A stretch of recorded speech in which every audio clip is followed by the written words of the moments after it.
दोस्तों स्वागत है आप सभी का हमारे चैनल की एक बिल्कुल ही नई वीडियो के अंदर, जहां पर आज की इस वीडियो के अंदर हम बात करने वाले हैं वेदा मूवी के बारे में। ये वेदा मूवी इंडिया में 15 अगस्त को रिलीज हुई थी और अगर इस वेदा मूवी की बात करें तो इस मूवी को जॉन अब्राहम के करियर की अब तक की सबसे बड़ी मूवीज में से एक माना जा रहा है। वैसे मैंने इस मूवी को देख लिया है और मेरे हिसाब से ये मूवी सच में काफी बढ़िया है। तो इसीलिए चलिए इसी बात पे हम भी जल्दी से आज की इस वीडियो को स्टार्ट करते हैं और वेदा मूवी की पूरी स्टोरी को एक्सप्लेन करते हैं, ताकि जो भी लोग अब तक थिएटर्स में वेदा मूवी को नहीं देख पाए हैं वो सब अब घर बैठे इस मूवी की स्टोरी को जानकर एंजॉय कर सकें। तो ये वीडियो काफी कमाल होने वाली है, इसलिए आप सब इसे पूरा एंड तक जरूर देखें। और अगर आप इसे कोई भी हमारे चैनल को पहली बार देख रहे हैं तो वो जल्दी से हमारे चैनल को सब्सक्राइब कर लें एंड सब्सक्राइब बटन के बगल के बेल आइकन को भी ऑल पर सेट कर लें, ताकि जैसे हमारे चैनल की कोई भी लेटेस्ट वीडियो अपलोड हो वैसे आप उस वीडियो को सबसे पहले देख सकें। वैसे इसके साथ ही मैं आप सबको बता दूं कि 15 अगस्त को वेदा मूवी के साथ ही इंडिया में एक और मूवी रिलीज हुई थी, जिस मूवी का नाम है खेल खेल में। एंड इस मूवी की अगर कास्ट की बात की जाए तो इस मूवी के अंदर अक्षय कुमार, एमी विर्क, वानी कपूर और जॉनी लीवर जैसे कई बड़े एक्टर्स हैं। सो इसीलिए अगर आप इस मूवी की स्टोरी को भी जानना चाहते हैं तो आप लोग सिंपली मुझे इस बारे में कमेंट्स के अंदर बता सकते हैं। आप सबको कमेंट्स के अंदर यस लिखना है या फिर आप सब खेल खेल में भी लिख सकते हैं, जिससे कि हमें पता लग जाएगा कि आप सबको इस वाली मूवी का एक्सप्लेनेशन भी चाहिए। बाकी इसके अलावा अगर आप सबको आज की वीडियो पसंद आती है तो आप इस वीडियो को लाइक भी करना और इस वीडियो पर हमने जो 5000 लाइक्स का एम रखा है उसे भी जल्दी से पूरा कर देना। तो फिर आइए अब हम इन सारी बातों को साइड करते हैं एंड आज की इस कमाल की वीडियो को स्टार्ट करते हैं।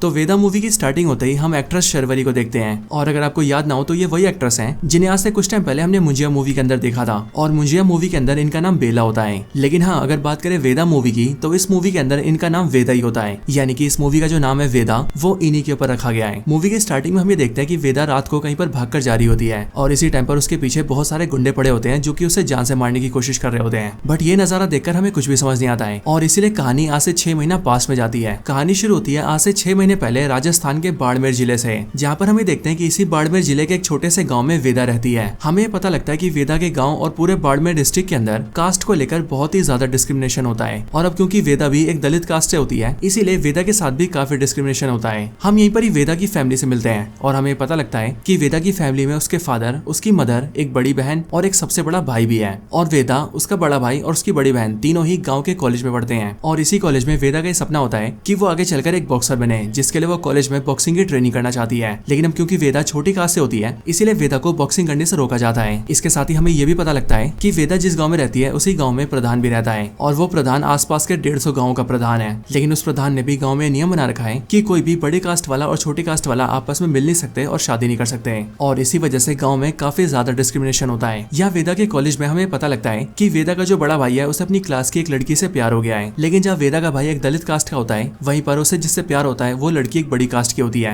और फिर यही बात वेदा के फादर को पता चल जाती है कि वेदा का जो बड़ा भाई है वो किसी बड़ी कास्ट की लड़की से प्यार करता है एंड इसीलिए वेदा के फादर उसे मारते हैं और काफी समझाते हैं कि वो इन सब चीजों से अपना ध्यान हटा ले, वरना अगर गांव में प्रधान को और बाकी लोगों को इस बारे में पता लगेगा तो सब लोग मिलकर उसे और पूरी फैमिली को मार देंगे। अब इसके बाद ही सीन शिफ्ट होता है और हम सीधा कश्मीर का सीन देखते हैं और हम यहाँ पर देखते हैं कि पाकिस्तान ऑक्यूपाइड कश्मीर के अंदर इंडियन आर्मी एक मिशन को ऑपरेट कर रही होती है और इस पूरे मिशन को लीड कर रहा होता है जॉन अब्राहम, जो की इंडियन आर्मी के अंदर मेजर होता है। यहाँ पर हम देखते हैं कि जॉन अब्राहम एक सीक्रेट कवर ऑफिसर बनकर एक टेररिस्ट को पकड़ने जाता है और वो उस टेररिस्ट के अड्डे में पहुंचकर उसके सारे साथियों को मार भी देता है एंड फिर उसके बाद ही जॉन अब्राहम अपने सीनियर को इन्फॉर्म करता है। यहाँ पर हमें पता लगता है कि इस मूवी के अंदर जॉन अब्राहम का जो नाम होता है वो होता है अभिमन्यु और जॉन अब्राहम यानी कि अभिमन्यु जैसे अपने सीनियर को ये बोलता है कि उसने मेन टेररिस्ट को पकड़ लिया है, वैसे उसका सीनियर उसे बोलता है कि उसे उसको जिंदा लेकर आना है, क्योंकि उस आतंकवादी को बहुत सारी खबरें पता है, इसीलिए इंडियन आर्मी उससे बहुत सारी डिटेल निकाल सकती है। बट अभिमन्यु सिंपली अपने सीनियर का फोन काट देता है और वो उस आतंकवादी का गला काट के उसे जान से मार देता है। लेकिन अभिमन्यु की इस हरकत को देखकर इंडियन आर्मी अभिमन्यु का कोर्ट मार्शल कर देती है और इंडियन आर्मी अभिमन्यु के ऊपर 2 चार्जेस लगाती है, जिसमें से पहला चार्ज होता है सीनियर के ऑर्डर्स ना मानना और दूसरा चार्ज होता है देश हित के खिलाफ काम करना और इन वजहों से कोर्ट मार्शल करके अभिमन्यु को आर्मी से निकाल दिया जाता है। हालांकि इन सब के बाद ही हमें अभिमन्यु का पास दिखाया जाता है, जहाँ पर फ्लैशबैक में हमें पता लगता है कि अभिमन्यु की एक वाइफ थी जो की थी एक्ट्रेस तमन्ना भाटिया और तमन्ना भाटिया का इस मूवी के अंदर नाम होता है राशि। हमें पता लगता है कि जब जॉन अब्राहम की यानी कि अभिमन्यु की कश्मीर के अंदर पोस्टिंग हुई थी तब वो यहाँ पर अपनी वाइफ राशि के साथ आया था, लेकिन इंडियन आर्मी वालों ने उसकी वाइफ राशि से रिक्वेस्ट की कि वो आर्मी वालों के साथ काम करे और एक स्पाई बनकर टेररिस्टों की इन्फॉर्मेशन आर्मी को ला कर दे। हालांकि ये देखकर जॉन अब्राहम अपनी वाइफ को मना करता है, बट उसकी वाइफ आर्मी की बात मान लेती है और वो आर्मी के लिए काम करने के लिए तैयार हो जाती है। लेकिन जब एक बार वो स्पाई कर रही होती है तब उसी टाइम पर आतंकवादियों को पता लग जाता है कि असल में राशि इंडियन आर्मी की स्पाई है एंड इसीलिए वो लोग राशि का गला काट के उसे मार देते हैं और इन सब चीजों की वीडियो बनाकर वो लोग आर्मी को भेज देते हैं। और सिर्फ यही नहीं बल्कि जिस आतंकवादी ने अभिमन्यु की वाइफ को मारा होता है वो सेम वही आतंकवादी होता है जिसे अभी कुछ टाइम पहले अभिमन्यु ने मारा है, जिसका मतलब उस आतंकवादी को मारकर अभिमन्यु ने उससे अपनी वाइफ का बदला लिया है। लेकिन अब क्योंकि उस वजह से अभिमन्यु का कोर्ट मार्शल हो गया है इसीलिए अब वो वहां से सीधा राजस्थान आता है एंड वो इसीलिए क्योंकि उसकी वाइफ ने उससे मरने से पहले कहा था कि अगर लाइफ में उसे कभी भी कुछ हो जाए तो वो उसके मरने के बाद उसके गाँव बाड़मेर जाए और वहाँ पर उसके डैड का ख्याल रखे। एंड इसीलिए अपनी वाइफ की आखिरी इच्छा को पूरा करने के लिए अभिमन्यु सीधा राजस्थान के बाड़मेर गाँव जाता है और वहाँ पर आकर अपने ससुर के साथ रहने लगता है। हालांकि फिर यहीं पर ही हम ये भी जानते हैं कि अभिमन्यु के जो ससुर होते हैं वो सेम उसी कॉलेज के प्रिंसिपल होते हैं जिस कॉलेज के अंदर वेदा और उसके भाई बहन पढ़ते हैं। अब इसके बाद ही अभिमन्यु के जो ससुर होते हैं यानी कि कॉलेज के प्रिंसिपल वो अभिमन्यु को सीधा गांव के प्रधान के पास लेकर आते हैं, यानी कि वही प्रधान जिसके बारे में मैंने आपको स्टार्टिंग में बताया था। हालांकि जब प्रिंसिपल साहब अभिमन्यु को प्रधान के पास लाते हैं तब हमें पता लगता है, यहाँ पर हमें पता लगता है कि प्रधान का नाम होता है जितेंद्र प्रताप सिंह और ये और कोई नहीं बल्कि एक्टर अभिषेक बनर्जी होते हैं, यानी कि वही स्त्री 2 वाले जना। इधर प्रिंसिपल साहब अपने जमाई अभिमन्यु को प्रधान से मिलवाते हैं एंड वो उसके लिए एक जॉब की सिफारिश करते हैं और इसीलिए ये सुनकर जितेंद्र प्रताप सिंह यानी कि प्रधान अभिमन्यु को कॉलेज में असिस्टेंट पीटी टीचर रख लेता है एंड वो अभिमन्यु से कहता है कि वो उसकी वाइफ को अपनी छोटी बहन मानता था। अब इसके बाद अभिमन्यु जब अपनी जॉब को ज्वाइन करता है तब कॉलेज में आकर वो ये देखता है कि पूरे कॉलेज में बहुत ही ज्यादा डिस्क्रिमिनेशन हो रहा है और अब क्योंकि वो एक पीटी टीचर है इसीलिए वो ये देखता है कि वेदा भी बॉक्सिंग सीखने आती है, लेकिन अब क्योंकि वो छोटी कास्ट से है इसीलिए बाकी लोगों से बाहर कर देते हैं। एंड इसी कॉलेज में प्रधान का छोटा भाई भी होता है जो कि लिटरली वेदा पर हाथ भी उठाता है और वो वेदा को सारे स्पोर्ट्स से दूर रहने के लिए कहता है। बट हाँ, यहाँ पर हम ये देखते हैं कि अभिमन्यु वेदा की थोड़ी बहुत केयरिंग करता है एंड वो उसे बाकी सारे स्टूडेंट्स के बराबर मानता है और इसीलिए वेदा भी प्रधान के छोटे भाई के ना चाहते हुए भी रोज ही बॉक्सिंग सीखने आती है। बट एक दिन ये सब देखकर प्रधान के छोटे भाई को बहुत गुस्सा आता है और इसीलिए वो ये प्लान करता है कि वो कल के दिन वेदा को सबक सिखाएगा। अब इसके बाद हम वेदा को देखते हैं जो कि अपने घर पे अपने फादर से बात करती है कि वो कॉलेज में बॉक्सिंग सीख रही है एंड इसीलिए उसे किट की जरूरत है जिसके लिए उसे 20,000 रुपए चाहिए। अब ये सुनकर वेदा के फादर उसे पैसे दे देते हैं जिसके बाद ही वेदा पैसे लेकर सीधा कॉलेज आ रही होती है। लेकिन हमें देखते हैं कि प्रधान का छोटा भाई अपने कई सारे दोस्तों के साथ मिलकर वेदा को रास्ते में घेर लेता है और वो उसे मारने लगता है और वो ना सिर्फ वेदा को मारता है बल्कि उसके साथ ही वो वेदा के सारे पैसे भी फाड़ देता है। ये सब देखकर वेदा को बहुत बुरा लगता है, लेकिन तभी वो कॉलेज आती है और वहाँ से सीधा अभिमन्यु के पास जाती है जिसके बाद ही वो इन सब चीजों के बारे में अभिमन्यु को बता देती है। अब ये सब देखकर अभिमन्यु को बहुत ही ज्यादा गुस्सा आता है एंड फिर इसीलिए वो अपने चेहरे को एक कपड़े से ढकता है और सीधा प्रधान के छोटे भाई के अड्डे के पास जाता है, उसी अड्डे में जहाँ पर वो अपने सारे दोस्तों के साथ अय्याशी कर रहा होता है। लेकिन वहाँ पर आकर अभिमन्यु उसे कमरे में बंद कर देता है एंड उसके सारे दोस्तों को बहुत बुरी तरह से मारता है। और अब क्योंकि उसका चेहरा कपड़े से ढका होता है इसीलिए कोई उसका चेहरा तो नहीं देख पाता, लेकिन प्रधान के छोटे भाई का एक दोस्त होता है जो कि उन सबकी वीडियो बना लेता है एंड फिर इसीलिए प्रधान का भाई अपने भाई को वो वीडियो दिखाता है और वीडियो दिखाते हुए वो अपने भाई से कहता है कि मुझे लगता था कि हमारे पूरे बाड़मेर जिले में ऐसा कोई भी नहीं है जो कि मेरे पर या मेरे दोस्तों के ऊपर हाथ उठा सके। लेकिन फिर तभी वीडियो देखकर प्रधान अपने भाई से कहता है कि हो सकता है कि ये हमारे जिले का हो ही ना और मुझे अपने जिले का लग भी नहीं रहा है। लेकिन इसके साथ ही प्रधान को अभिमन्यु के ऊपर शक भी होता है और इसीलिए वो अपने आदमियों से कहता है कि वो लोग अभिमन्यु की सारी डिटेल बाहर निकाले। अब इन सब चीजों के बाद हम ये देखते हैं कि वेदा फिर से अभिमन्यु के पास जाती है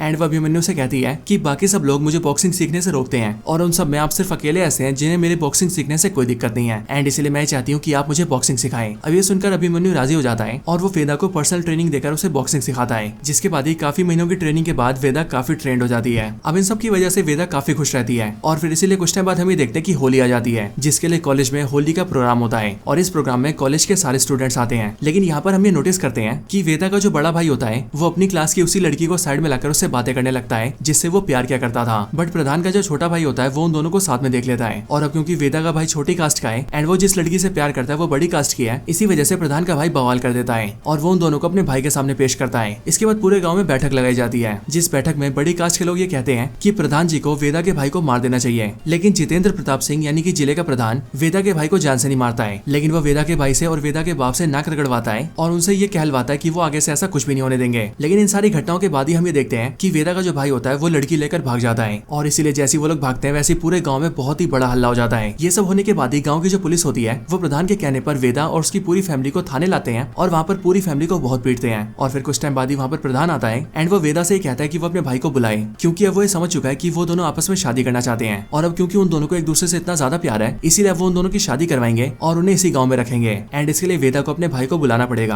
अब ये सुनकर वेदा खुश हो जाती है और वो अपने भाई को बुला लेती है, जिसके बाद वेदा की भाई की अपने लवर से शादी हो जाती है। लेकिन शादी होने के बाद ही प्रधान उनसे मिलने आता है और वो उनसे कहता है कि अब मैं तुम्हें एक तोहफा दूंगा। बट तोहफे के रूप में प्रधान अपने आदमियों से कहता है कि वो इन दोनों को जान से मार दे, जिसके बाद प्रधान के जितने भी आदमी होते हैं वो सब वेदा वेदा के भाई और उसकी भाभी दोनों को जान से मार देते हैं और उन दोनों को गांव के बीच मरवाने के बाद ही प्रधान सबसे कहता है कि इन दोनों ने जो किया था वो गलती नहीं बल्कि पाप था, और इसीलिए अगर आगे से और भी कोई बड़े कास्ट की लड़की छोटे कास्ट के लड़के से शादी करेगी तो उस बड़ी कास्ट की लड़की को भी जान से मार दिया जाएगा। हालांकि उन दोनों को मारने के बाद ही प्रधान अपने आदमियों से कहता है कि वो उन दोनों की बहनों को भी पकड़े, क्योंकि अब वो उन दोनों की बहनों को भी मारने वाला है। बट ये बात सुनकर वेदा और उसकी बहन वहां से भागने लगते हैं, जिसके बाद ही गाँव की पुलिस, प्रधान का भाई और उसके बाकी सारे आदमी उन दोनों को पकड़ने लगते हैं। इन सब के पीछे वेदा की जो बड़ी बहन होती है वो वेदा को वहां से भगा देती है और वो कहती है कि मैं सबका ध्यान भटकाती हूँ, जिस बीच वो भाग सकती है। जिसके बाद वेदा वहां से भाग जाती है और वेदा की बड़ी बहन प्रधान के भाई के हाथ लग जाती है, जिसके बाद ही प्रधान का भाई और बाकी सारे आदमी मिलकर वेदा की बड़ी बहन को भी जिंदा जलाकर मार देते हैं। इधर वेदा भागते हुए सीधा जॉन अब्राहम के पास आती है, यानी कि अभिमन्यु के पास, और वो उसे सारी बात बताकर उससे हेल्प मांगती है। हालांकि जब वेदा जॉन अब्राहम के पास हेल्प मांगने आती है तब हम ये देखते हैं कि जॉन अब्राहम यानी कि अभिमन्यु वेदा को अपनी बाइक पर बैठाता है और उसे लेकर सीधा प्रधान के पास जाता है। जितेंद्र प्रताप सिंह यानी कि प्रधान के घर आने के बाद ही वो उससे बात करता है और अभिमन्यु प्रधान से कहता है कि आखिर वो लोग वेदा के पीछे क्यों पड़े हैं और अगर इसके भाई ने इंटरकास्ट मैरिज कर भी ली तो उन्हें मारा क्यों गया। पर ये सब सुनकर प्रधान उससे कहता है कि ये सारे वो नियम कानून है जिसे हमारे पुरखों ने बनाए हैं और इसीलिए ऐसी किसी भी गलती को कभी माफ नहीं किया जाएगा। अब इन सारी बातों के बाद ही हम ये देखते हैं कि प्रधान के जो 2-3 आदमी होते हैं वो वेदा को पकड़ने की कोशिश करते हैं, लेकिन जॉन अब्राहम सिंपली उन सबको पीट देता है। ये देखकर जो प्रधान होता है वो जॉन अब्राहम को मौका देता है और वो उससे कहता है कि तू मेरे सामने बहुत कमजोर है और इसीलिए अगर तुझे इस लड़की को बचाने का शौक है तो खूब बचा, एंड मैं इसके लिए तुझे थोड़ा सा टाइम भी दे रहा हूँ, इसे जहाँ लेकर जा सकता है वहाँ चला जा, लेकिन कुछ टाइम बाद ही तो ये देखेगा कि मैं तुझे और इस लड़की को दोनों को ही पकड़ लूंगा और दोनों को ही मार दूंगा। इसके बाद ही जॉन अब्राहम वेदा को लेकर वहाँ से निकल जाता है और फिर वो दोनों सिंपली एक एम्बुलेंस की बस लेते हैं और उसे लेकर वहाँ से जाने लगते हैं। अब जॉन अब्राहम का ये प्लान होता है कि वो वेदा को यहाँ से लेकर जाएगा और कहीं दूर ले जाकर वेदा को उसके किसी रिश्तेदार के यहाँ छोड़ देगा, लेकिन यहाँ पर जॉन अब्राहम जैसी वैन चलाकर थोड़ा सा आगे जाता है वैसे 2 मिनट बाद ही गाँव की पूरी पुलिस फोर्स, प्रधान का भाई, उसके सारे दोस्त और प्रधान के सारे आदमी उनके पीछे पड़ जाते हैं और वो उन्हें पकड़ने के लिए उनकी गाड़ी पर अटैक करने लगते हैं। और इसीलिए यहाँ पर एक बहुत ही बेहतरीन फाइट सीन आता है, जिस फाइट सीन के अंदर जॉन अब्राहम उन सबको बहुत बुरी तरह से बीट करता है। अब इन सबसे बचते बचाते हुए जॉन अब्राहम यानी कि अभिमन्यु वेदा को दूसरे गाँव ले आता है, जिस गाँव में वेदा का मौसा रहता था, और वहाँ पर अगर वेदा अपने मौसा को सारी बातें बताती है एंड वो अपने मौसा से हेल्प मांगती है। ये सुनकर उसका मौसा कहता है कि वो उसकी हेल्प करेगा, लेकिन इसके कुछ टाइम बाद ही वेदा का जो मौसा होता है वो चुपके से कुछ टाइम बाद बाहर जाता है और घर को बाहर से लॉक कर देता है और फिर वो जल्दी से प्रधान को कांटेक्ट करके उसके आदमियों को बुला लेता है, जिसके बाद ही गांव की पुलिस और प्रधान के आदमी वहां पर आते हैं ताकि वो लोग वेदा और जॉन अब्राहम को पकड़ लें और उसे मार दें। लेकिन यहाँ पर हम ये देखते हैं कि जब वो लोग आते हैं तब उसके कुछ टाइम पहले जॉन अब्राहम इन सब के बारे में समझ जाता है और वो ये जान जाता है कि वेदा के मौसा ने उन्हें धोखा दिया है, एंड इसके लिए जैसी पुलिस फोर्स और प्रधान के आदमी वहाँ पर आकर फायरिंग करते हैं वैसे हमें पता लगता है कि अभिमन्यु और वेदा उस घर से बाहर निकल चुके हैं और वो बाहर आकर पुलिस फोर्स से फाइट करने लगते हैं। अब यहाँ पर भी अभिमन्यु किसी तरह से वेदा को बचा लेता है और उसे लेकर वहाँ से भाग जाता है, लेकिन हम ये देखते हैं कि प्रधान के जो आदमी और पुलिस वाले होते हैं वो रुकते नहीं है और वो उनका और भी पीछा करते हैं, जिस वजह से रास्ते में भी उनकी कई बार फाइट होती है एंड अभिमन्यु को उनसे लड़ना पड़ता है। हालांकि इन सब के बाद ही अभिमन्यु और वेदा एक बड़े से पथरीले एरिया में आ जाते हैं जहाँ पर कंस्ट्रक्शन का काम चल रहा होता है और वहीं पर ही वेदा अपने फादर को मिलने के लिए बुलाती है। लेकिन जब वेदा का फादर वेदा से मिलने आता है तब उसके कुछ टाइम बाद ही हम ये देखते हैं कि प्रधान का जो छोटा भाई होता है वो अपने सारे साथियों के साथ मिलकर उन्हें ट्रैक कर लेता है और इसीलिए वो भी वेदा और अभिमन्यु तक पहुंच जाता है और फिर वो अभिमन्यु के ऊपर पीछे से हमला करता है, जिस वजह से अभिमन्यु बेहोश हो जाता है और फिर इसीलिए वो लोग उन सबको पकड़ लेते हैं एंड पास के एक बंकर में लाकर उन सबको बांध देते हैं। यहाँ पर आने के बाद जब जॉन अब्राहम की आंखें खुलती है तब वो ये देखता है कि प्रधान के छोटे भाई और उसके साथियों ने उसे और बाकी सबको बांध रखा है। अब यहीं पर ही प्रधान का छोटा भाई वेदा को बहुत ही ज्यादा ह्यूमिलेट करने लगता है एंड वो उससे ये भी कहता है कि उसने जिस तरह से उसकी बहन को जलाकर मारा और उसके भाई को मारा वैसे अब वो वेदा और उसके फादर को भी मार देगा। लेकिन फिर ये सारी बातें सुनकर वेदा को बहुत ही ज्यादा गुस्सा आता है एंड फिर इसीलिए वो प्रधान के छोटे भाई के ऊपर अपने सर से हमला करती है और फिर इसके बाद ही हम ये देखते हैं कि इसी टाइम पर अभिमन्यु भी अपनी रस्सियां खोल लेता है और जल्दी से वेदा और उसके फादर की भी रस्सियां खोल देता है, जिसके बाद अभिमन्यु उन सबको मारता है और प्रधान के छोटे भाई को वहां पर बांध देता है। और सिर्फ ये नहीं बल्कि बांधने के बाद ही वो प्रधान के छोटे भाई की बॉडी में टर्मिनेट फिट कर देता है एंड उनसे थोड़ी ऊपर जो बंकर का गेट होता है उसके जरिए एक लालटेन को बांध देता है और वो लालटेन सीधा प्रधान के भाई के सर पर होता है, जिसका मतलब अब जैसे कोई बंकर का गेट खोलेगा वैसे ही बंकर के गेट से जो लालटेन लटका हुआ है वो सीधा प्रधान के छोटे भाई के ऊपर गिरेगा और अब क्योंकि वहाँ पर टर्मिनेट भी है इसीलिए वो टर्मिनेट ब्लास्ट होगा, जिस वजह से प्रधान के भाई की जान चली जाएगी।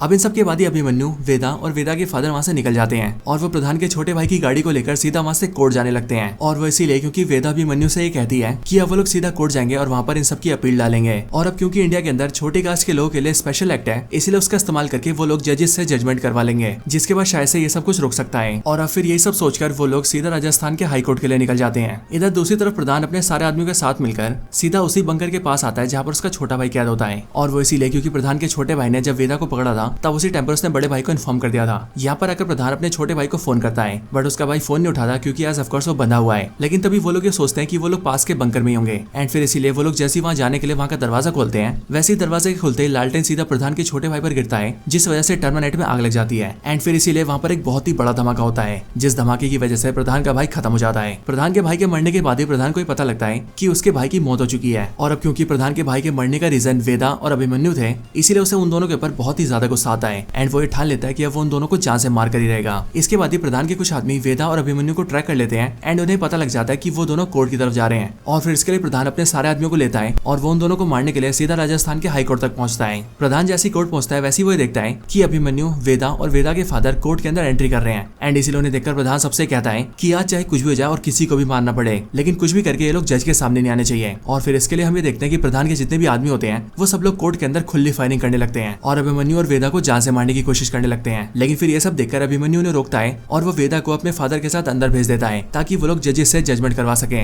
और वो अकेले ही प्रधान और उसके सारे आदमियों पर फायरिंग करके उन्हें रोकने लगता है। लेकिन यहाँ पर हम ये देखते हैं कि अकेले होने की वजह से अभिमन्यु को बहुत सारी गोलियां लग जाती है, जिस वजह से वो काफी कमजोर पड़ जाता है। और एक टाइम ऐसा भी आता है कि जब अभिमन्यु बेहोश हो जाता है, ये देखकर प्रधान को ऐसा लगता है कि अभिमन्यु मारा गया है एंड फिर इसके लिए वो उसके पास आता है और अपने एक आदमी से कहता है कि वो उसके सर को उड़ा दे। लेकिन प्रधान का आदमी जैसे अभिमन्यु के सर पर गोली मारने वाला होता है वैसे अभिमन्यु जाग जाता है और फिर उसके बाद ही वो ना सिर्फ प्रधान के सारे आदमियों को मार देता है बल्कि इसके साथ ही वो प्रधान के ऊपर भी गोली चलाता है जो प्रधान के पेट पे लगती है एंड फिर इस तरह से हम ये देखते हैं कि अभिमन्यु प्रधान के सारे आदमियों को खत्म कर देता है। पर अभिमन्यु को ऐसा लगता है कि प्रधान भी गोली खाकर मारा गया है, बट हम ये जानते हैं कि प्रधान अभी भी जिंदा है और इसीलिए वो अपने हाथ में एक बंदूक लेता है और वो जॉन अब्राहम को मारने की कोशिश करता है। इधर दूसरी तरफ वेदा अपने फादर के साथ सीधा कोर्ट के अंदर आती है और वो जजेस के सामने अपने केस को रखकर जजमेंट की मांग करती है। बट यहाँ पर हम ये देखते हैं कि बाहर जो भी गोलीबारी हो रही होती है उन सबको सुनकर जजेस लोग भी डर चुके होते हैं और इसीलिए वो लोग भी टेबल के नीचे छुपे होते हैं। लेकिन यहाँ पर जब वेदा अपने बारे में सब कुछ बताती है तभी इनमें से एक लेडी जज होती है जो कि वेदा के सामने आती है एंड वो वेदा के केस पे जजमेंट करने की बात करती है। इसी टाइम पर बाहर हम ये देखते हैं कि अभिमन्यु किसी तरह से प्रधान का सामना करता है और वो प्रधान के मुंह पे गोली चला के उसे जान से मार देता है। और फिर इसी टाइम पर हम ये भी देखते हैं कि जज भी वेदा के केस में जजमेंट सुनाती है एंड उसके पूरे गाँव और जिले में जो भी डिस्क्रिमिनेशन हो रहा है उन सब पर रोक लगाती है और अब तक जिन भी लोगों ने गलत काम किया है उन सब पर कार्रवाई करती है। और फिर इन सब के साथ ही ये मूवी खत्म हो जाती है एंड मूवी के खत्म होने के साथ ही हमें ये भी बताया जाता है कि वेदा मूवी के अंदर हमें जो स्टोरी दिखाई गई है वो बेसिकली रियल स्टोरीज के ऊपर बेस्ड है, क्योंकि आज से सालों पहले साल 2007 और साल 2011 के अंदर ऐसा कुछ हो चुका है। लेकिन हाँ दोस्तों, इस मूवी के एंडिंग के साथ हम ये भी देखते हैं कि मूवी के अंत में जॉन अब्राहम की भी मौत हो जाती है, जिसका मतलब अभिमन्यु वेदा को बचाने में खुद को कुर्बान कर देता है एंड फिर इस मूवी का दी एंड हो जाता है।